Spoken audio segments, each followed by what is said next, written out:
welcome to a tier list. New but old content. We're bringing it back. I was just saying, I did a couple tier lists before, but we're doing Christopher Nolan films, and I have Cat Tail with me. He's right there. Hello. How many have you seen? So what we said there's 11.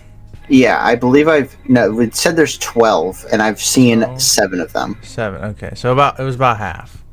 He's seen about half of them. So you can chime in on the ones you have seen, and then the ones you haven't, I'll just whatever. I want to state right away.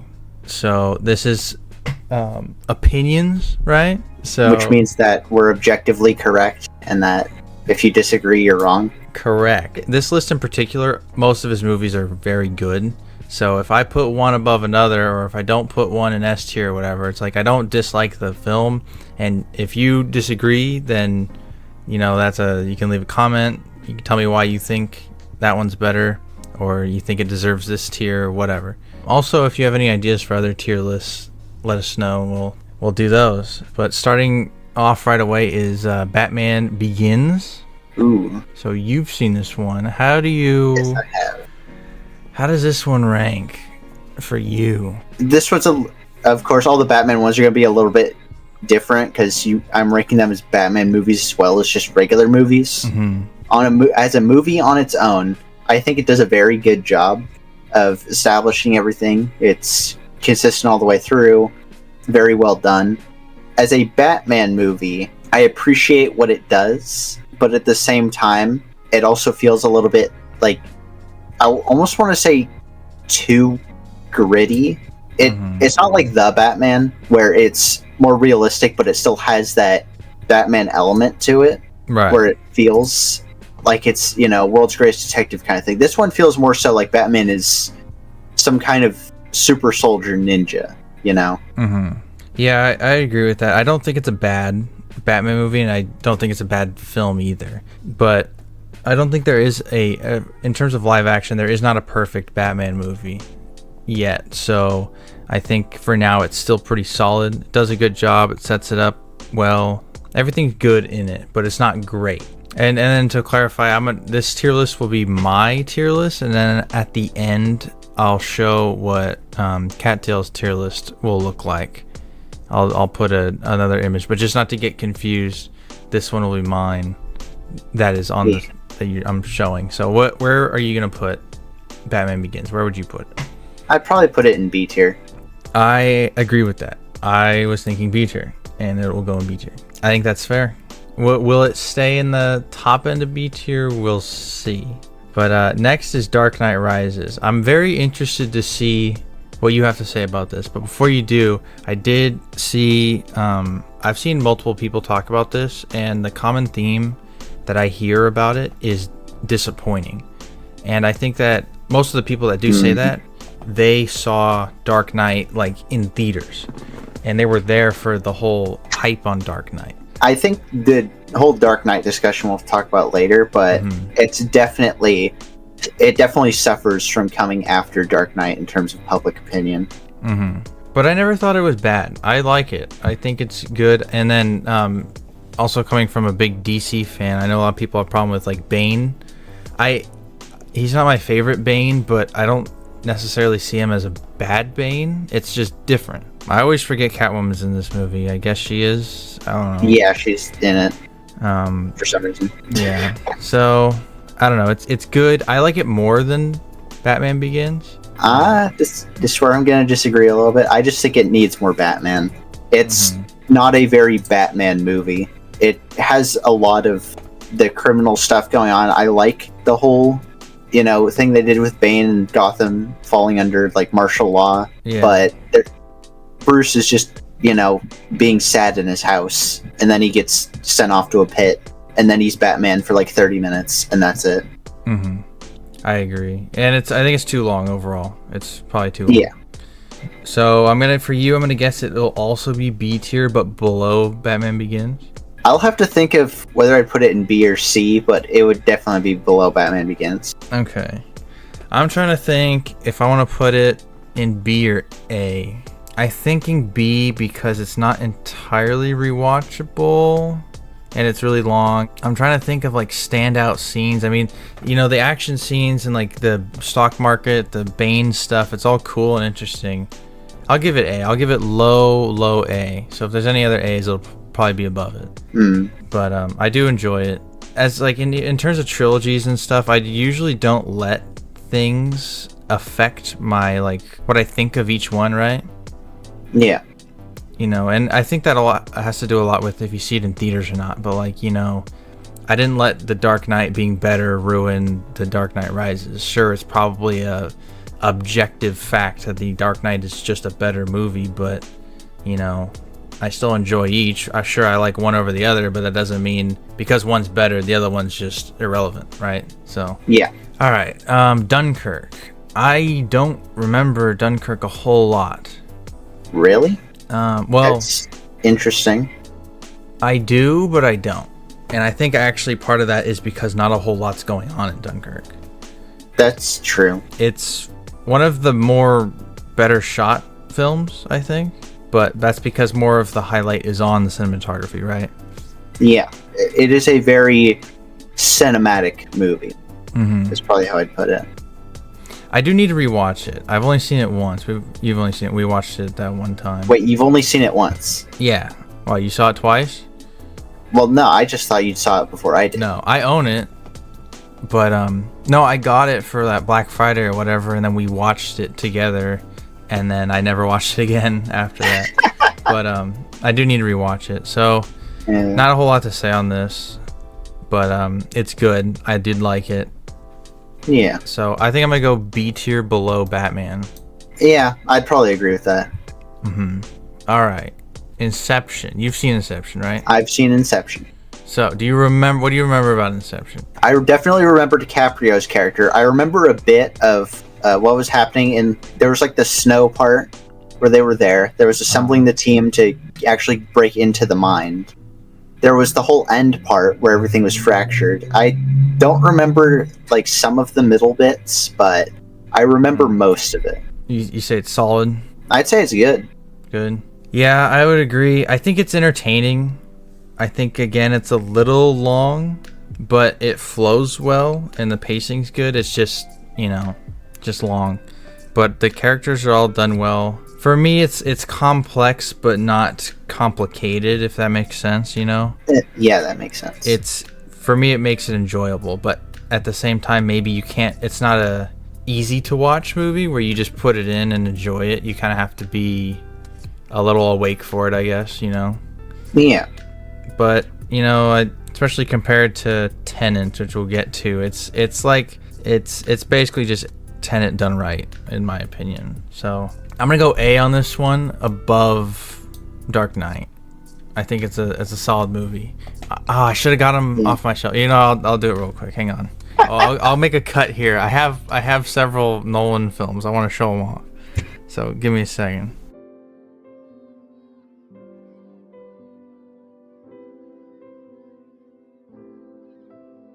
Which one are we talking about? Inception. Boom, right here. 4K. So, good one. Good Inception. That was it. Okay. Yeah. All right. I would probably put it in A tier myself.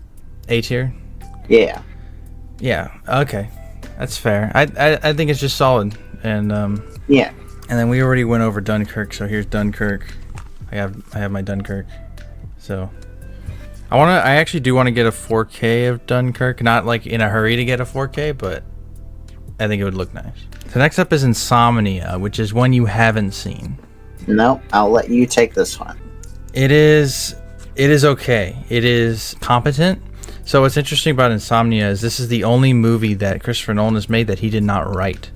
He directed someone else's script. It's okay, good performances, but not memorable performances, if that makes sense. Like it's good when you're watching it, but it's just not something I would care to really own or revisit. If I was doing a Christopher Nolan rewatch, though, I wouldn't be like bummed I had to watch it. It would just be whatever. So it's just there. It's just there. It's solid. I think I gave it a 6. So to me, that's a C tier. It's competent. I will say now that any movie I have not seen will not be on my list. Just to Actually, on the tier list before I edited it, F was actually not seen. There's only 11 movies. I don't know why you're doing a Christopher Nolan tier list if you haven't seen all the movies. Not saying you, but I'm just saying like the person who made this in the first place, but whatever. Okay, Interstellar is next. This is one of the nicest ones I have in my collection. I got this on a Black Friday like 2 years ago. The 4K with the slipcover. It arrived in like pristine condition except for that corner apparently. Oops. But no, it's like it just looks really cool. But I've seen this once. It is 3 hours, pretty long, so I have yet to rewatch it just because it's hard to find 3 hours. It's very good. I think I gave it a 9 out of 10. It's one of those really cool, space experience movies where it's like it kind of gets a little pass from me anyway, where it's like the spectacle is slightly better than the story itself. I don't think that's mainly the case here because the story is good. I think it starts off a little slow, but once it gets going, it's just really good all the way through. You'll have to watch this sometime. I will. I may make you watch it at some point, but because I still haven't watched my 4K, but I want to. It's very nice. Is that an S tier? I don't know. You could put it top of A for now. See how the list shapes up. I think I'm gonna go with top of A. I do need to rewatch it. I'm gonna put it in A, but I think on rewatch we may see an S tier out of Interstellar. I don't know. I think now that I'm expecting a slower start, it may just flow a little bit better. May not. But I think that speaks to how good it is. If it starts slow and it kind of loses you, and then it like grabs onto you after that, and then you end up at a 9 out of 10. Like, that's impressive. Yeah. Okay, Memento, another one you haven't seen. No. But to be fair, haven't seen it in a while. I barely remember it, but I do know it's good. I did like it. I do need to rewatch it. I think you would like it. I don't really have a lot to say because I don't remember, and kind of anything you really say about it kind of spoils it. So I'll just say that it's well made. It's well written. It's entertaining. It's fun to follow when you're following the characters and what's going on, and then it's kind of like a slow burn reveal type thing. So yeah, it's just good. It's an early Nolan, but you can tell it's Nolan. I'll put that also in A. I'll put it above Dark Knight Rises. Here's one. Here we go. Jimmy Heimer, Oppenheimer. I have the 4K of Oppenheimer. Newer edition. I did watch this already, so don't ask me how I found 3 hours for Oppenheimer, but I couldn't find 3 hours for Interstellar. He complains a lot about not being able to find time for stuff, but if he really tries, he could just do it. Look, I took a day like last weekend, and I just watched nothing but movies that I had, and I just like, whatever. I got all day. I'll watch Oppenheimer. So whatever. I don't have to explain myself to you. Anyway, what do you have to say about Oppenheimer? Having only seen it once in theaters, I can't for sure give it, a definitive rating, but I want to say it's the best Nolan movie I've seen, and I don't think it's super close either. Mm-hmm. I do think that there are some parts that run a little long, but overall it's definitely a movie that grips you for almost the entire thing. I agree. On my rewatch, I noticed that the second half was way stronger than the first half. Not that the first half is weak or anything. I just noticed that I literally was paying attention the entire time on the second half. Like it was like at least an hour and 20 minutes straight. I was just straight paying attention.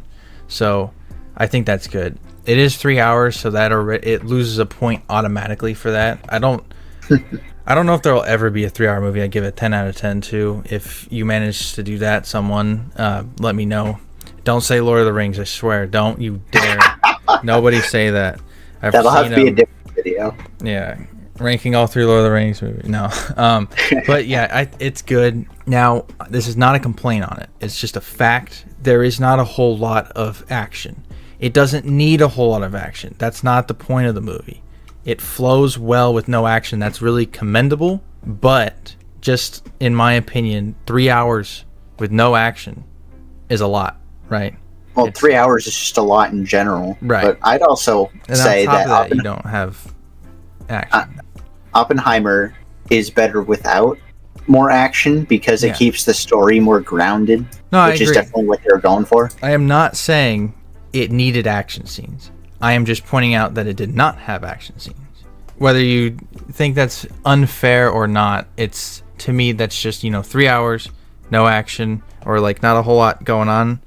But I guess a better way to say it is it's just people talking basically for 3 hours, which, no matter what movie it is, how interesting it is, it's just people talking for 3 hours. So I do like it overall. It's solid. Does it go above Inception? I think so. Not putting it in S tier. Okay. No, because I don't think it's. I do think it's solid. I think it's one of his best, but I don't think it has the rewatchability factor. I don't know. You just rewatched it and said that the entire second half gripped you the whole time. No, I know. Like the fact you've seen it before. True, but I don't know. Whatever. Whatever. I don't care. Where would you put it? You think it's S tier? I do. You put an S tier. That's fair. I don't disagree, but at the same time, I disagree. Tenet. I don't. What a mess. Just look. This is one of those movies you watch it, and by the end of it, you're thinking, "Did I miss something? I didn't understand it." But in this specific case, you are correct. As a viewer, you did not understand it. And I don't know if you were supposed to understand it. This film thought it was way smarter than it really was. In the end, it's just confusing. It doesn't make sense, nor do I care about it making sense, right? It's like the explanation wasn't there, and if someone offered me an explanation, I don't want to hear it. It just, it's whatever. It's got decent action. It looks good. You just can't follow it, and who would want to follow it is basically the problem. I think I also gave this a 6 out of 10, which is, looking back, probably generous because I really didn't even understand it. I think it's a D tier. I think that's his worst. I haven't seen Tenet, but he's complained about Tenet enough, just like, not even straight complaining, but just mentioned how much he doesn't like it in passing so many times that it's kind of funny. It's definitely the standout from Nolan's filmography just because of how wrong it is, I guess. I don't know. He wrote it. He wrote all these other stuff too. It's like Interstellar, Oppenheimer. Well, not Oppenheimer yet, but yet Inception. You had Memento. Between those three, those are like the smart ones out of all of these. And then you have Tenet, which is just, I don't know. I don't know. It's got an okay concept, I guess, and it looks good, but D. Here we go. Dark Knight. Look at this. Ooh. Dark Knight trilogy on Blu-ray. Really cool box set thing. It's pretty nice. I do like Dark Knight. I think it's solid. I've seen it at least 3 times now. Probably at least one more than that. Is it a perfect Batman movie? Absolutely not. I think it's a stronger film than it is a Batman film. So I'm kind of torn as a Batman fan, but I choose to look at the objective, like the facts, the technique, how it looks, how it's written, and I think it's just solid all the way around. I have some things to say, but I guess I'll let you finish first. Well, no, I was just gonna say the only thing is the Batman. I think I gave this a 9 out of 10. Batman himself is where I take away the point because he's just not. He's not the perfect Batman, but literally, I think if you would have had a perfect Batman here. And then there's some other things missing, like it doesn't really feel like Gotham City. It doesn't feel like a Gotham Batman story. But the thing is, it's just so well made. It's so well written, so well acted that it's easy to bypass all that. So that's why I have to not give it a perfect 10 out of 10. But it is like extremely solid. It's one of the, in my opinion, one of the most well-crafted films on all technical levels that I have seen. And based on what a lot of people have said, obviously everyone likes this movie. I think it's probably one of the best ever. So, what do you have to say about it? For starters, I want to say I do think that I just want to give my rating first before I start, listing some of my problems with it. I would give this an A tier. I think it is like an 8 out of 10. Mm-hmm. The problems start when you realize this is a sequel to Batman Begins and Gotham is nothing like it was in that movie. Yes, so I believe they did change filming locations for all three movies. Like, not a single one of the three, not all three, like, they're all different places anyway. It doesn't look like Gotham. It doesn't feel like Gotham. Yeah, right. Like, it's just... It's like the most, like, what is it, economically, business district looking Gotham, you know? It's like all business skyscrapers and stuff. It doesn't feel like Gotham. And I think aside from Joker and Joker and Gordon, aside from them, the characters feel like they want to be a lot smarter than they actually are. Mm-hmm. The movie like wants to be extremely smart, and for a lot of it is, but sometimes it just comes off as being pretentious for the sake of being pretentious. Mm-hmm. And like, this is a Batman movie.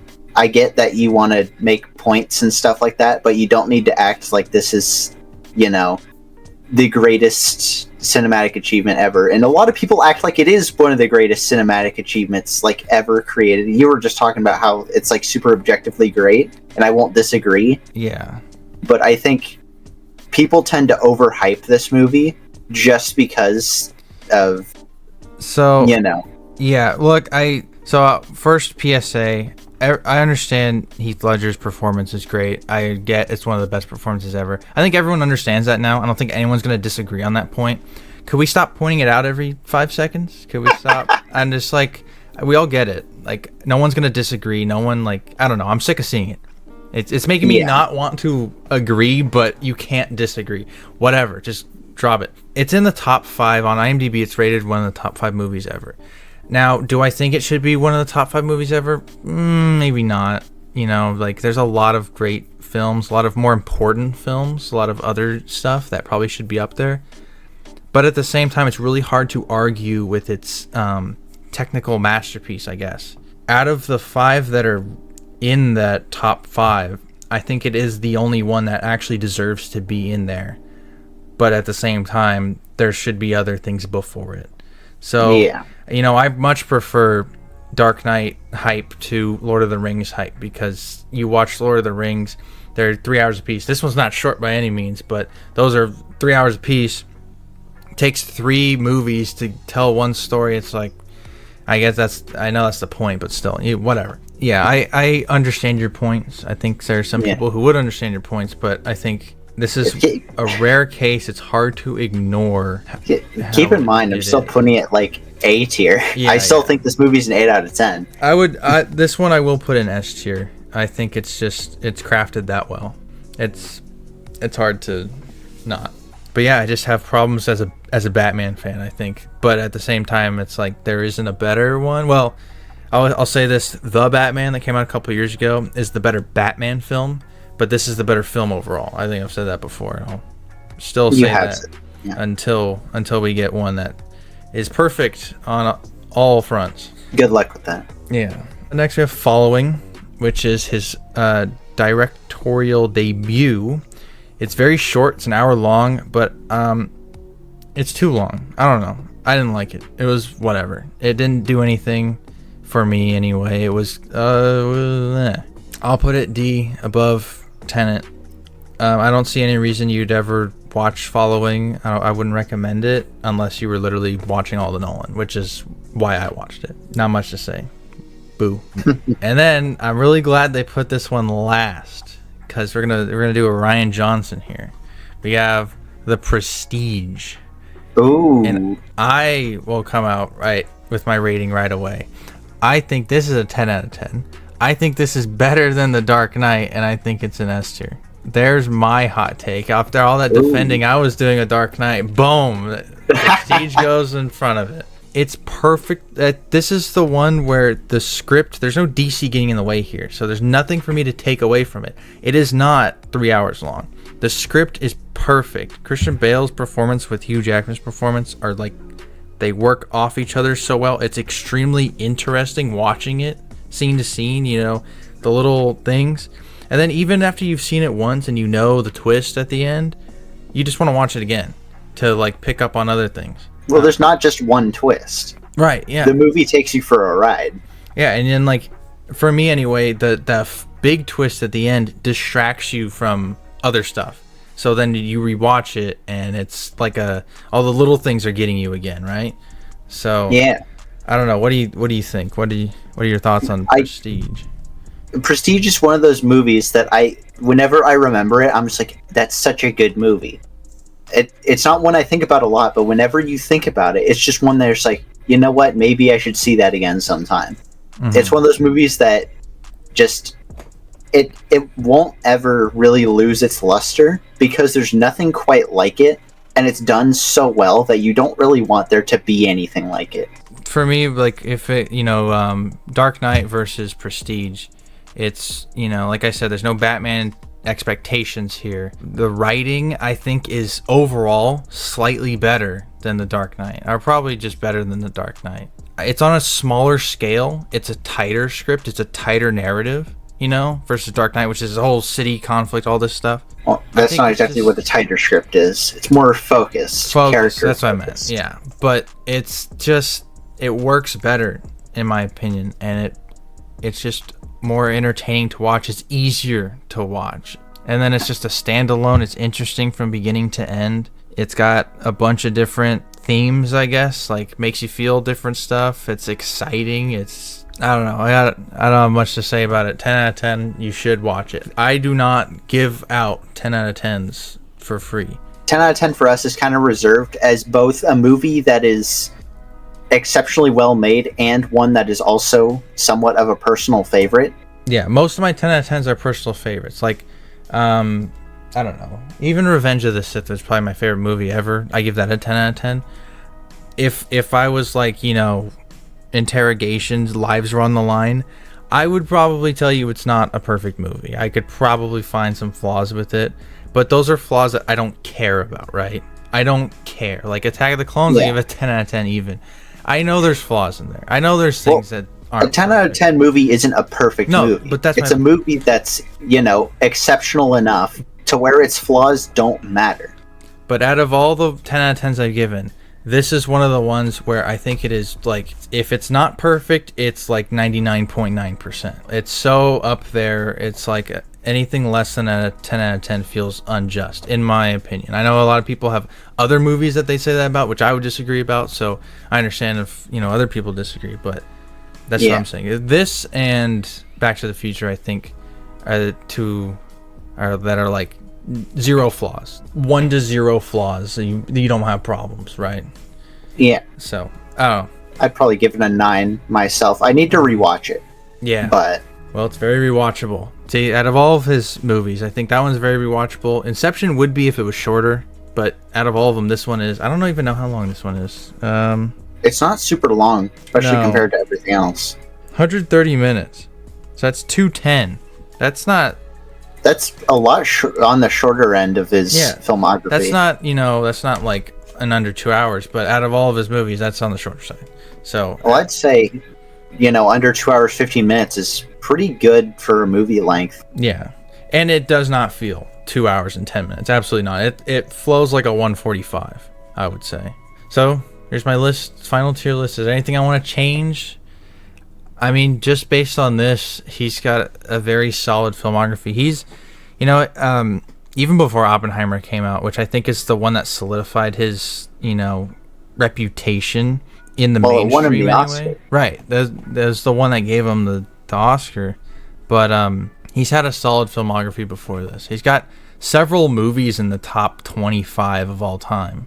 Dark Knight, Interstellar, Inception, I think are all up there. And then if you cut to 100, you're adding Memento, you're adding Prestige. So it's like almost half of his filmography is in the top 100 rated on IMDb. Now, however much credibility you want to give to that, but I think it just goes to show how a lot of things become overrated. You get directors like Scorsese where they'll put something out, it's automatic 7.5 at the very least, even though it's 3.5 hours. In Nolan's case, I think it's earned and it's deserved for at least like 80% of his stuff. I don't see any, like, Insomnia is not high rated. If Nolan was an overrated director, Insomnia would be like a 7.8, right? It's a 7.2. I think Tenet might be the more overrated one at like 7.3, if it's even that. It might be in the 6s. I don't know. but his stuff is not overrated. Dunkirk isn't even an 8 point whatever. So somehow The Dark Knight Rises has an 8 point something, which is surprising to me.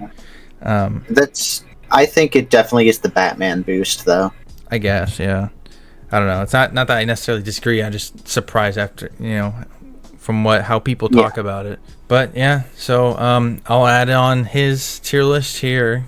Well, here's Cattail's tier list. Let's move it around. Just look at it. Out of all the ones you've seen, over half, nothing's below a B tier. And you've only seen all of these one time. I've seen a couple of them twice. I know I've seen Batman Begins twice. Oh, really? Yeah. Okay, and then I don't think I've seen Inception, Dark Knight twice, but I mean, it's just solid. So, yeah, that's it. If there's other tier lists you want us to do, we're probably gonna do a DC EU now that's done. A DC AMU, which is the animated universe from the 2010s. Have you seen a lot of Fincher movies? Fincher, you'd have to send me the list. Okay, we can take a look at it real quick. But I don't know. That's it though. Yeah, let us know what you think. Agree, disagree. Somehow this recording got to 40 minutes. I'll hopefully be able to cut out a lot of that. So thanks for watching, and we'll see you in the next one.